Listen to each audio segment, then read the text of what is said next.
इस वीडियो में डिस्कस कर लेते हैं कंज्यूमर बिहेवियर के इंपॉर्टेंट क्वेश्चन। सबसे पहले डिस्कस करने से पहले बताना चाहूँगी कि ध्यान रखें सब्जेक्ट है हमारा कंज्यूमर बिहेवियर, ना कि कस्टमर बिहेवियर। तो इट मीन्स कंज्यूमर और कस्टमर में डिफरेंस हमें पता होना चाहिए। कंज्यूमर होता है वो consume the goods, it means who use the good. तो एक पर्टिकुलर पर्सन जो किसी गुड्स को यूज़ कर रहा है वो हमारा कहलाएगा consumer, and customer is the person who purchase the good. तो दोनों में डिफरेंस है। यहाँ कंज्यूमर की बात की गई कि जो कंज्यूम कर रहा है किसी चीज़ को, उसके बिहेवियर के बारे में बात की जा रही है। तो चलिए डिस्कस कर लेते हैं यूनिट वाइज। यूनिट फर्स्ट का फर्स्ट क्वेश्चन है define consumer behaviour. Consumer behaviour क्या है? आगे पूछा है what are the nature and characteristics of consumer behaviour. एक कंज्यूमर बिहेवियर के कैरेक्टरिस्टिक्स और नेचर आपको बताने हैं। Next question is describe the various applications of consumer behaviour. Consumer behaviour की डिफरेंट एप्लीकेशंस हैं वो आप बताएंगे। नेक्स्ट क्वेश्चन थर्ड है what are the different between consumer buying behaviour and industrial buying behaviour. जब एक कंज्यूमर किसी चीज़ को बाय करता है तो उसके बिहेवियर क्या होता है, और जब एक इंडस्ट्री किसी भी चीज़ को बाय कर रही है तो उसका बिहेवियर क्या रहता है। तो दोनों में डिफरेंशिएट करना है आपको। चलिए यूनिट सेकंड डिस्कस कर लेते हैं। यूनिट सेकंड का हमारा क्वेश्चन है fourth describe the Maslow's need hierarchy theory of motivation. Motivation की हमारी मास्लोज थ्योरी है, आप इसे एक्सप्लेन करेंगे।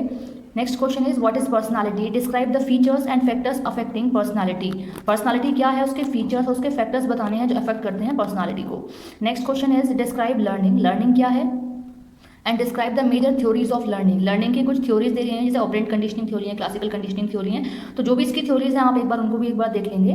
Next question, question seventh, what are the external and internal determinants of consumer behaviour. तो कंज्यूमर बिहेवियर के एक्सटर्नल एंड इंटरनल दोनों ही डिटर्मिनेंट्स को आप बताएंगे। Next question eight, describe the different models of consumer behaviour. Consumer behaviour के models दिए हुए हैं तो वो भी आप एक बार प्रिपेयर कर लेंगे शॉर्ट में कि आखिर कौन कौन से मॉडल्स हैं। Now the unit third question 9, what do you mean by consumer decision making process. तो कंज्यूमर डिसीजन मेकिंग का प्रोसेस बताना है। आगे कहा है explain the steps involve in the consumer decision making process. और जो भी इसमें स्टेप्स इंक्लूड होते हैं प्रोसेस में वो स्टेप्स आपको एक्सप्लेन भी करने हैं। Next question 10, discuss about diffusion of innovation in consumer behaviour. ये आई थिंक हमारी थर्ड और फोर्थ यूनिट का हमारा टॉपिक है। Next question, explain adoption process. Adoption process को आप बताएंगे। Next 12, what do you mean by resistance to innovation. ये भी हमारे लास्ट 2 यूनिट्स के ही टॉपिक हैं। यूनिट थर्ड यही हुई है, किसी का भी टॉपिक है हमारा, है ना।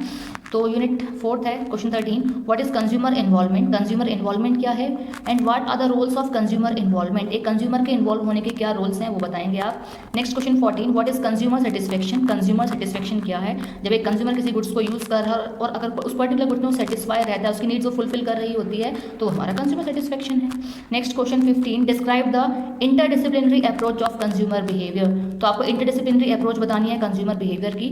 नाउ द लास्ट यूनिट है फिफ्थ हमारी, question 16, explain diversity of consumer behaviour.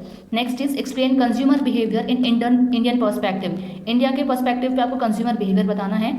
Next last हमारा क्वेश्चन है इस सब्जेक्ट में, what are the roles of consumer behaviour in marketing strategy. Marketing strategy को लेकर के अगर हम मार्केटिंग के लिए जो स्ट्रैटेजीज बना रहे हैं उसमें कंज्यूमर बिहेवियर का क्या रोल है वो आपको यहाँ पे एक्सप्लेन करना है। तो इस तरीके से हमारे कंज्यूमर बिहेवियर के इंपॉर्टेंट क्वेश्चंस कंप्लीट हो जाते हैं। इनको प्रिपेयर अगर आप कर लेते हैं तो एग्जाम में अच्छे मार्क्स स्कोर कर लेंगे।